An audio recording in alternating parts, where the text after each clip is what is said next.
네, 불러도 안 나오는 최순실 씨. 특검이 오늘 오전에 최순실 씨에 대한 체포영장을 서울구치소에서 집행했죠. 자유민주주의 특검이 아니다. 자백을 강요하고 있다. 나는 너무 억울하다. 자, 6번 소환 불응하다가 강제로 끌려 나오면서 최순실 씨가 하는 말에 오늘 시청자 여러분도 깜짝 놀라셨을 텐데요. 오늘 특검이 출석하는 태도로 봐서는 불러놓은들 과연 입을 열지도 의문입니다. 자, 이동우 YTN 보도국 선임 기자 그리고 김광삼 변호사와 관련 얘기 나눠보겠습니다. 두 분 어서 오십시오. 네, 안녕하세요. 안녕하십니까? 예, 오늘 현장에는 취재 기자들도 깜짝 놀랐고요. 보는 저희들도 놀랐는데 두 분도 마찬가지였을 것 같습니다. 당시 화면, 출석 당시 화면을 먼저 보고 이야기 나누겠습니다.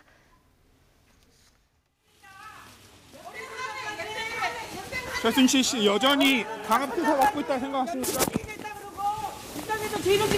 최순실 씨 여전히 강압 수사 받고 있다 생각하세요? 그리고 박 대통령하고 모든 개입을 밝히라고 자백을 강요하고 있어요. 네? 이거는 너무 억울해요. 우리 애들까지 다 어린 손자까지 이렇게 하는 거는. 네, 어떻게 보셨습니까?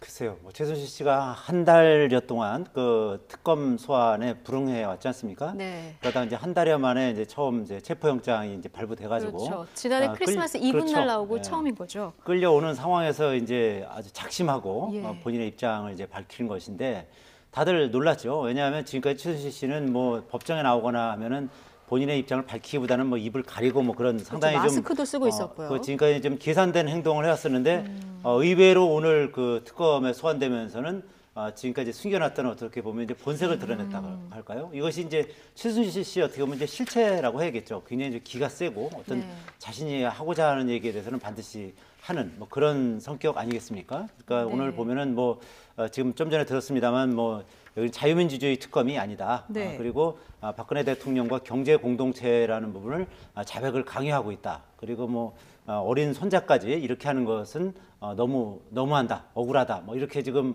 상당히 강력한 톤으로 이렇게 그 얘기를 했기 때문에 네. 기자들도 뭐 수십 명이 뭐 질문을 하려고 하다가 뭐 질문도 못 하고 최순실 씨가 그냥 계속 그 소리를 지른 바람에 결국 뭐 질문도 하나 제대로 못 하고 지금 넘어갔거든요. 그러니까 지금 작심하고 지금 발언을 한 것 같은데 이것도 지금 계산된 행동일까요? 아니면은 정말 화가 나서 이렇게 얘기를 한 걸까요? 당연히 의도적이겠죠. 그리고 당연히 의도적이다. 그렇죠. 체포영장에 의해서 오늘 강제로 구인된다는 걸 알고 있었기 때문에 예. 내가 그냥 그대로 들어가지 않겠다는 걸 의미하는 거고요. 지난번에 탄핵 심판길에 나와서도 고성기로 그러지 않았습니까? 예. 그래서 근데 제가 볼 때는 그때부터는 이제부터는 내가 특검이나 재판에 끌려가지 않겠다 이제 그런 생각을 하고 있는 것 같아요. 그런데 오늘 저 의미는 제가 볼 때는 상당히 중요한 의미가 있다 봅니다. 왜 저 발언 중에서요? 그렇죠. 왜 예. 중요한 의미가 있냐면 일단 자유민주주의의 특검이 아니다고 그랬어요. 예, 첫 그리고 번째 그 얘기였죠. 박근혜 대통령과 공동 책임이 있다는 것을 계속 강요한다. 자백을 강요한다. 강요하고 그런 있다. 얘기를 했거든요. 예. 근데 굉장히 왜 중요한 의미가 있냐고 보면요. 박근혜 대통령에 대한 대면 조사 얼마 남지 않았어요. 그렇기 때문에 지난번에 대통령 법률 대리인 측도 굉장히 어떠한 특검의 정책 중립성에 대해서 말을 계속 해오고 있고요. 그다음에 두 번째로 사실 영장의 블랙리스트에 지시한 게 박근혜 대통령이었다. 그 내용이 언론에 나갔다고 그래서 예. 언론과 특검을 상대로 명예훼손과 피의사실 공표죄로 고발한다고 그랬잖아요. 이걸 전체적으로 쭉 일련의 어떤 선상에서 보면 예. 특검의 정치적 중립성에 대해서 문제를 삼고 있으면서 어떻게 보면 대면 조사란 하지 않겠다는 네. 명분 아니면 적어도 대면 조사를 나중에 제일 마지막으로 미루겠다는 그런 명분을 쌓고 있지 않나 싶어요. 그래서 예. 이게 일련의 행위 자체가 연결고리가 있다 그렇게 저는 보아집니다. 네, 특검이 계속 뇌물죄 관련해서 박근혜 대통령과 최순실 씨가 이익을 공유하는 사이다 계속 이렇게 보고 있는데 여기에 대한 어떻게 보면은 계산된 전략이다.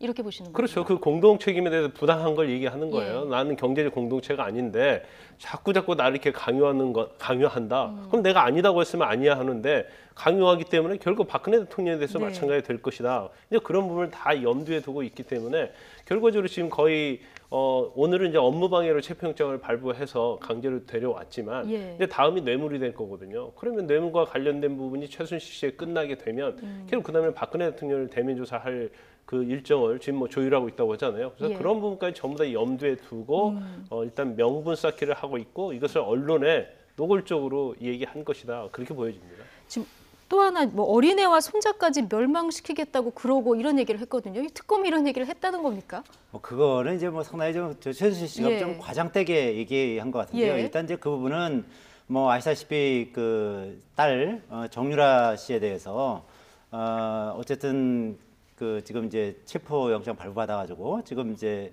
강제 송환 절차 지금 돌입하고 있는 상황 아니겠습니까? 이제 그런 부분에 대한 어떤 반발 심리도 있는 것이고, 그리고 이제 어린애라는 이제 손자를 얘기하는 거죠. 이제 정유라 씨의 아들 문제까지는 이제 얘기를 하는 것은 그 아들도 어쨌든 그 이제 현재 덴마크에 있습니다만 뭐 그 존재가 이제 알려지게 되고 이제 그런 부분에 대해서 이제 취재가 들어가고 뭐 이런 부분에 대한 부담감을 이런 식으로 좀 어떻게 보면 이제 곡해해서 과장되게 표현한 것으로 이렇게 풀이가 됩니다. 그렇군요. 저는 보면서 약간 무섭다. 이제 걸리면 큰일 나겠구나 정말. 그래서 주변 사람들이 지금 굉장히 예전에 무서워하면서 이렇게 폭로를 못했었던 게 저래서 그런다 이런 생각이 들었었거든요. 그런데 사실 누가 헌법재판소에 와서 증언을 하는데 그 자리에서 고함을 칠 수 있는 사람이 몇 명이나 되겠어요. 그런 걸 보면 특히 K스포츠 재단이나 이제 미르재단 관련해 또 그 이전에만 대기업 관련해서 출연할 때도 네. 굉장히 갑질했다는 거 아니에요. 그러니까 예. 이제까지 갑질했던 그런 행태가 수사를 받으면서 그 논란의 여지가 있고 비난받을 가능성이 있기 때문에 좀 숨겨왔는데 이제는 이제 거의 뭐 막판까지 왔다. 그렇다고 한다면 이제 본세를 드러낸다고 보고요. 근데 제일 중요한 부분은 그런 것 같아요. 일단 특검 자체를 어떻게 하면 뒤로 연결을 시키느냐. 그다음에 탄핵의 어떤 탄핵 심리 자체도 어떻게 해서든지 뒤로 가게 하겠다. 연장시켜서 지연시키려는 그럼 의도다. 결과적으로 예. 어떤 묘수가 보인다. 이제 그런 생각을 하고 있는 것 같아요. 어쨌든 오늘 이제 불려왔으니까 48시간 안에는 최 씨를 이제 조사를 마쳐야 하지 않습니까? 지금 그 체포영장에 적시된 혐의는 이대 입시 비리와 관련해서 업무방해인데요. 이대 관련 이 조사를 하다 보면 딸 정유라 씨가 또 관련돼 있지 않겠습니까? 이게 좀 압박하는 카드가 될 수 있을까요? 상당히 압박하는 카드가 될 수 예. 있겠죠. 특히 이제 그 이경재 변호사가 그러지 않습니까? 저 정유라 같은 경우는 이런 어떤 세상의 풍파를 견딜 만한 나이가 아직 못 된다라고 뭐 얘기한 적이 있지 예. 않습니까? 그리고 정유라 씨에 대해서는 좀 선처를 부탁한다고 맨 처음에 예. 변론할 때 그런 얘기를 했었지 않습니까? 그야만큼 정유라 씨 문제가 최순실 씨에게는 가장 큰 아킬레스건이다 이렇게 볼 수가 있을 것 같고요. 이제 그런 부분에 이제 부담감을 가질 수밖에 없는데 그러나 어쨌든 특검 입장에서는 일단 그 이대 입시 비리 문제를 가지고 이제 업무방해로 이제 체포영장을 발부받았기 때문에 그 부분 이제 집중적으로 이제 최순실 씨에게 조사를 할 테고 예. 그뿐만 아니라 오늘 뭐 최순실 씨가 주장한 것처럼 박근혜 대통령과의 어떤 경제 공동체 문제 그리고 이제 그와 관련한 이제 뇌물수수 또는 제3자 뇌물수수 이런 혐의에 대해서 아마 집중적으로 캐물을 가능성이 대단히 높은데 문제는 오늘 그 이 최순실 씨의 그 태도 보시지 않았습니까? 예.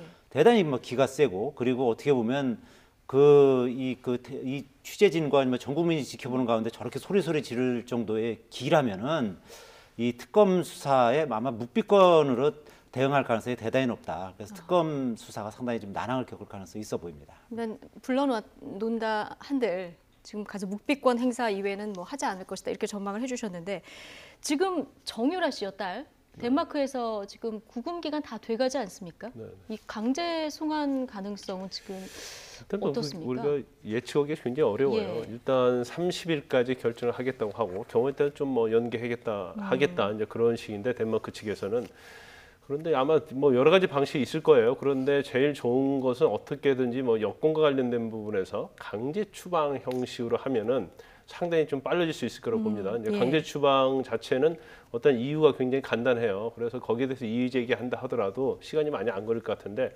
결과적으로 강제 송환 방식으로 갈 가능성이 크다는 거죠. 예, 그러면 예. 결과적으로 범죄 사실의 인정 여부랄지 또 중대성이랄지 이제 그런 문제가 계속 문제가 되고 그런데 사실 아까 뭐 최순실 씨는 이미 그 정유라와 관련해서는 일단 국내에 들어오지 않는 걸로 이미 아마 내가 볼 때는 전략적인 걸 짰다고 보기 때문에 예.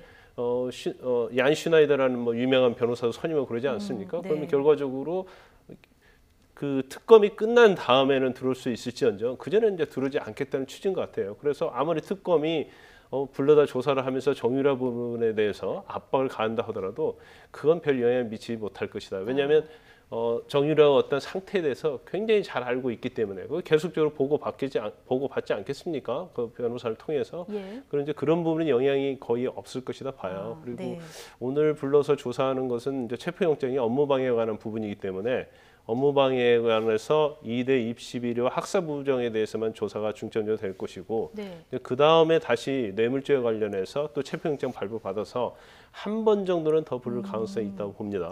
이게 지금 2대 업무방해로 영장이 적시돼 있지만 질문은 그 뇌물죄 관련해서 수사할 그건 이제 논란의 수는 여지가 있지 좀 않습니까? 있는데요. 안 이제 되는 원칙적으로 이제 예. 범죄 사실에 한해서 하고 이제 별건에 대해서는 뭐 안 하는 다시 것이 체포영장을 발부받아야 그렇죠. 되는 원칙적이죠. 거예요? 그런데 오늘 뭐 한 번의 조사로 끝날 건 아니다고 보고요. 네. 그 다음에 다시 한번 조사하기 위해서 뇌물죄 부분에 대한 범죄 사실 좀 남겨놨지 않나 싶어요. 그래서 네네. 일단 오늘 업무방해에 좀 중점을 둘 가능성이 크고 또 굉장히 최순실 씨가 법률가의 조력을 잘 받아서 법을 좀 잘 알아요. 그래서 어떤 체포영장의 효력이나 그런 거에 대해서도 예. 조금이라도 특검에서 빈틈을 보이면 바로 공격하고 들어올 겁니다. 이제 어떤 법적인 정당성 그런 거에 대해서 특검이 굉장히 애를 먹고 있는 거예요. 어떻게 보면 지금까지 특검이 수사한 사람 중에서 최순실 씨처럼 애를 먹이는 사람이 없을 거고 이렇게 불러도 안 나가는 경우가 없죠. 없죠. 그리고 예. 아마도 검찰이 생긴 이래 네.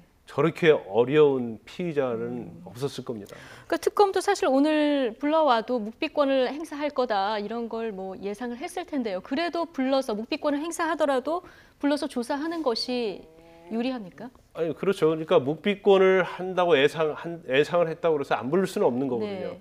묵비권을 당연히 행사할 겁니다. 진술 거부하겠다고. 이건 최순실 씨한테 나중에 불리한 겁니까? 아니면 그런데 불리한 최순실 씨 입장에서는요. 네. 어차피 다 모르쇠고 부인하기 때문에 뭐 묵비권 행사하나 그렇지 않나 안 하나 본인한테는 별로 유불리가 없다고 생각하는 거예요. 그럼 결과적으로 조사 받을 때 뭐 예를 들어서 어때 뭔 사실이 있습니까라고 질문했을 때 묵비권 그러면 그래도 조서는 작성이 됩니다. 예. 그러면 어떻게 조서를 질문했고 어떻게 묵비권을 행사한 부분이 조서에는 다 들어가게 돼 있거든요. 이제 그 부분에 대해서는 뭐 기소를 하면서 예. 결국 증거를 제출되는 건데 그 나중에 이제 재판부에서 어떻게 판단하느냐에 문제가 있죠. 예. 저는 오늘 출석하는 모습을 보고서는 48시간 동안 과연 저 성격으로 말을 안 할 수 있을까 그 생각도 사실 들긴 했는데요. 오늘 이제 나오면서 저렇게 예. 이제 소리소리 지르고 이런 모양을 보면서 이제 느낀 건데요. 일단 대통령 측과 상당 부분 교감하에 지금 그러지 않는 것 그러는 것이 아닐까 뭐 예. 그런 생각을 좀 가져봅니다. 왜냐하면 네. 오늘 헌재 심판도 있지 않았습니까? 헌재 예. 심판장에서도 대통령 대리인단 측에서 이제 그 박한철 소장이 가급적 빨리 그 네. 이 헌재 그 결정을 해야 된다. 그리고 3월 13일 날 이정미 재판관이 그 퇴임 퇴임을 하게 전에요. 되는데 예. 그 전에는 해야 된다라고 이제 강조를 하니까 이 그 대통령 대리인단 측에서는 뭐 상당히 그에 대해서 이제 중대 결심을 할 수 있다 하면서 뭐 충분한 심리가 필요하다 이렇게 얘기를 하고 있거든요. 그러니까 그거하고 지금 또 대통령은 또 얼마 전에 또 이 그 기자들과의 간담회에서는 특검이 여러 가지를 엮고 있다. 뭐 이런 얘기도 하지 않습니까? 완전히 엮인 거다 이렇게 그러니까 얘기를 했었죠. 이런 여러 가지 정황으로 봤을 때는 그 대통령과 최순실 씨 사이에 상당한 이제 그런 부분에 대한 이런 식으로 이제 일단 특검의 어떤 중립성 부분에 대해서 계속 네. 문제 제기를 하면서 특히 뇌물죄는 상당히 엮어가는 것이다. 뭐 그리고 어떻게 보면 이제 그 대통령을 지지하는 세력도 일부 있지 않습니까? 뭐 촛불 집회 말고 이제 맞불 집회도 네. 하고 있는데 그런 측에 그런 쪽에 어떻게 보면 사인을 보내는 뭐 그런 역할을 하는 것 같아요. 그러니까 예. 뭐 여론조사 전문가들 같은 경우는 만약에 이제 이 대통령 그 탄핵에 대해서 반대가 한 20-30% 정도 나온다면 헌재에 상당 부분 이제 압박 요인을 작용할 수 있다는 뭐 그런 예. 얘기도 하고 있거든요. 그렇다 보니까 이런 대통령과 이 최순실 측에서는 그런 쪽으로 어떻게 보면 이제 지금 이왕 이제 막다른 골목에 몰린 상태에서 이런 여론전을 차라리 펴는 게 낫겠다. 아마 이런 판단을 하지 않았나. 뭔가 그런 풀이도 해볼 수 있을 대통령 것 같습니다. 측하고도 교감이 있었을 것이다. 이렇게 얘기를 해주셨는데요. 자, 이제 최순실 씨 주변에 있는 사람들은 점점 돌아서고 있는 모양새입니다. 좀 대표적인 사람이 노승일 전 K스포츠재단 부장 아니겠습니까? 폭로가 이제 줄을 잇고 있는데 어제 그 최순실 안종범 공판에서 최순실 씨가 그동안 태블릿 PC 정말 쓸 줄도 모른다 이렇게 얘기했는데 이게 최순실 씨 거겠구나라고 생각할 수 있는 정황들이 또 나왔습니다. 그 확정적인 어떤 증거들이 나왔죠. 예. 특히 2016년 10월 27일 날 노승일 부장과 최순실 씨가 통화 내역이 있지 않습니까? 예. 그 통화 내역에 보면 뭐 이전에 그 박영선 의원이 청문회 때 밝힌 부분은 일부고요. 예. 남은 이제 전체가 이제 법정에서 17분 분량을 모두 공개한 거의 거예요. 현출됐는데 이제 거기 보면 그런 게 나와요. 내 태블릿 PC라는 얘기가 나오고. 그러니까 본인이 그렇게 그렇죠. 얘기를 했다는 거죠. 내 그리고 태블릿이라고. 우리 예. 쓰레기를 이슈화해서 이걸 뭐 조작하려고 한다 이제 그런 내용이 네. 나와요. 그러니까 내 태블릿 PC란 말은 본인이 쓰던 거란 태블릿 PC고요. 근데 쓰레기라는 의미는 자기가 버렸다는 의미 아니겠어요? 예. 그러니까 버린 걸 JTBC에서 가져다가 이렇게 네. 조작한다 이제 그런 의미가 될 것 같은데 또 제일 중요한 부분 중에 하나가요. 그 태블릿 PC가 어디에 쓰는가 장소에 대해서 본인이 얘기를 하고 있는 거예요. 그러니까 그러니까요. WK 사무실에다 놔뒀었잖아. 그렇죠. 그러면 예. 본인이 자기 태블릿 PC면서 마지막으로 어디다 놓고 어디다 버렸는지를 본인이 다 알고 있는 거예요. 그럼에도 불구하고 태블릿 PC를 쓴 적이 없고 나는 태블릿 PC 그건 내 태블릿 PC가 아니다라고 계속 주장을 하고 있는 거죠. 그런데 네. 사실 녹취 파일은 이제 노승일 부장이 검찰하고 조사를 받고 난 다음에 검찰이 뭐 최순실 목소리 한번 듣고 싶다 해서 이제 통화를 하면서 예. 녹취를 한 거거든요. 그러니까 이경재 변호사랄지 최순실 측에서는 이건 검찰이 함정을 파놓은 것이라 이제 그렇게 이런 주장을 하고 있는데 주장을 하면서 증거를 배척해야 예. 한다 그런데 그 내용을 보면 말이죠.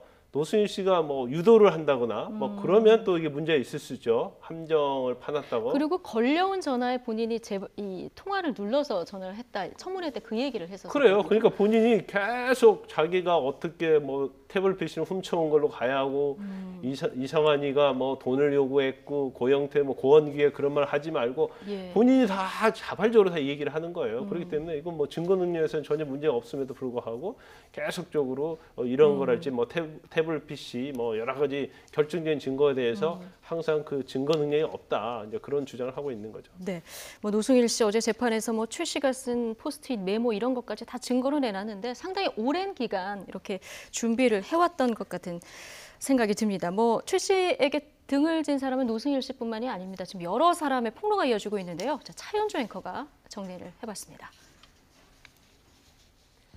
최순실 씨의 최측근들이 하나둘씩 등을 돌리고 있습니다. 거침없는 폭로전을 이어가며 박 대통령과 최순실 씨의 주장을 뿌리째 흔들고 있는데요. 먼저 정동춘 전 K스포츠재단 이사장입니다. 최 씨의 대표적인 측근으로 알려져 있는데요. 정 전 이사장은 지난 청문회 때만 해도 뻣뻣한 태도로 일관했었죠. 들어보시죠. 자, 그리고 이 K스포츠 재단이 정상적으로 설립된 재단입니까 아닙니까? 그 부분에서는 뭐 특검까지 다 그리고 이 밝혀줄 거라고 지금 쓰고 봅니다. 있는 그 하지만 어제 오전 공판에 출석해서 K스포츠재단은 대통령이 설립했고 최순실 씨가 운영한 것으로 판단한다는 폭탄 발언을 했습니다. 정 전 이사장의 이 발언은 재단의 설립과 운영에 무관하다는 대통령과 최순실 씨의 주장과는 정면으로 배치되는 겁니다. 노승일 전 K스포츠재단 부장은 최 씨에게 등 돌린 지 꽤 됐습니다. 이제는 내부 고발자로 불리면서 의혹을 풀 키맨으로 불리고 있습니다. 어제 법정에서는 검찰 조사를 받기 전 안종범 전 수석으로부터 모범 답안지를 받았다고 밝힌 데 이어 최순실 씨가 태블릿 PC를 랩 태블릿 PC로 지칭했다고 말했죠. 또 재단의 사업은 모두 최순실을 거쳐야 하고 이사회도 유명무실이었다며 증거로 최 씨의 자필 업무 지시 포스트잇을 제출하기도 했습니다.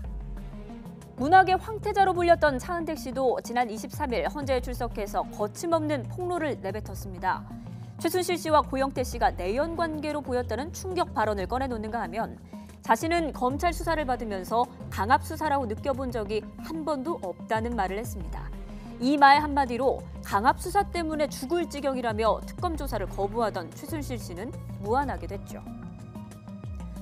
이들뿐만 아니라 최순실 씨의 조카 장시호 씨, 그리고 장 씨가 평소 미스터 팬더라고 불렸다고 알려진 김종 전 문체부 차관, 그리고 한때 최 씨와 가장 친했다고 알려진 고영태 씨도 모두 최 씨의 곁을 떠났습니다. 이제 남은 사람 몇 없습니다. 부정한 권력농단의 끝에서 측근들도 모래알처럼 흩어지고 있습니다. 조카 뭐 장시호 씨부터 김종 전 차관, 뭐 고영태 씨까지 줄줄이 폭로를 이어가고 있는데요. 다시 이 중심점 노승일 씨 얘기로 돌아와서 어제 그 폭로 가운데 또 하나 주목되는 것이 청와대가 일면 모범 답안지를 보냈다. 검찰에서 이렇게 진술하라고 나한테 얘기를 했다는 거 아니겠습니까? 이게 만약에 사실이라고 하면은 가장 먼저 의심을 받을 수 있는 것, 청와대가 이 수사 내용을 꿰고 있었다는 건데요. 그러면 우병우 전 민정수석 아니겠습니까? 그렇죠. 일단 그 원래 받기는 이제 안종범 정책조정수석 예. 쪽으로부터 받았다는 건데 뭐 안종범 정책조정수석은 알다시피 뭐 교수 출신이고 법조인은 아니지 않습니까? 그렇죠. 그렇다면 이제 그것은 우병우 민정수석실에서 만든 것이 아니겠느냐 이제 그렇게 추측이 가능한 네. 것이고요.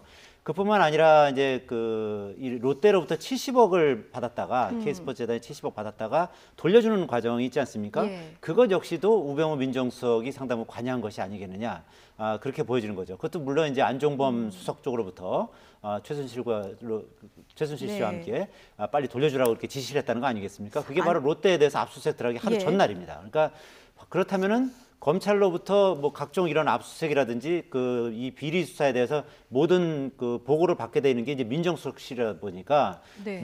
그 당시 민정수석인 우병우 전 민정수석이 여러 가지로 의심을 받을 수밖에 없는 상황이고, 그렇죠. 그 특검에서 이제 우병우 민정수석 이제 불러서 조사하지 않겠습니까? 조사한다는 그렇게 거죠. 되면 이 부분에 대해서 이제 집중적으로 조사할 가능성이 높아지는 것이죠. 지난 청문회 때 국민들한테 미안하다는 얘기를 해봐라. 안민석 의원이 우병우 전 수석한테 얘기를 했더니 내가 이 상황을 미리 알고 조치했으면 좋았을 텐데 몰랐다는 걸 이렇게 강변을 했는데 자 그러지는 않았을 것 같고. 근데 아까 지금 해줬지만 롯데의 압수수색 정보도 샜을 가능성이 있다는 거 아닙니까? 지금 그럴 가능성이 크다고 예. 보고 있고요. 특검도 그렇게 보고 있는 것 같아요. 그런데 네.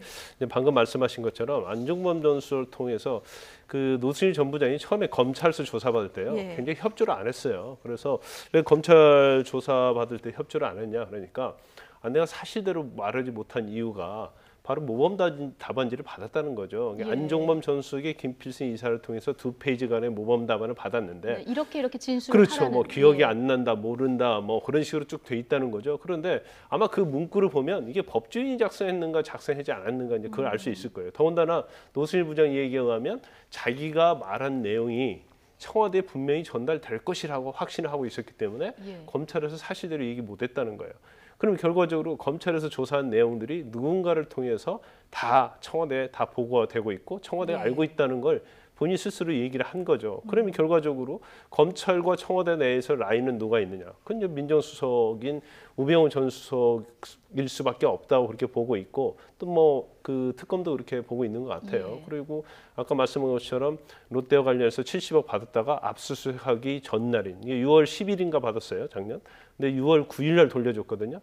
그러면 결과적으로 안종범 전 수석이 큰일 났다, 빨리 돌려줬다는 거죠. 그러면 그런 정보를 어디서 받았냐는 거죠. 결과적으로 우병우 전 수석에 대해서 어떤 혐의가 분명히 있어 보이고 또 최순실 씨에 대해서 또 이러한 일이 있는 것에 대해서 전혀 알지 못했기 때문에 조치를 못했다고 했지만 결국에 중간에 김종 전 차관이랄지 그런 전횡을 일삼는 것에 대해서 뭐 보고도 받고요. 일단 민정수석실에서 어떤 조사가 이루어졌는데 불구하고 민정수석인 우병우 수석이 그만두겠다 이제 그런 내용들이 특검에서 많이 확보하고 있지 않나 싶습니다. 네. 그래서 이제 특검이 아마도 그런 것 같아요. 이제까지는 좀 김기춘 전 비서실장이 굉장히 어렵다고 생각했는데 결과적으로 많은 제보와 정부에서 구속을 했고요. 그다음에는 이제 아마도 적어도 2월 둘째 주 정도는 우병우 전 수석을 부를 것이다. 네. 오늘 굉장히 어려운 수사긴 하지만 상당한 걸 가지고 있고 후순위로 놓긴 했지만 아마 특검이 우병우 전 수석을 잡기 위해서 사활을 걸 것이다. 이제 그렇게 예측할 수 있는 거죠. 단환점을 둔 특검이 이제 우병우 전 수석을 곧 소환할 것이다. 이렇게 전망을 해주셨고요.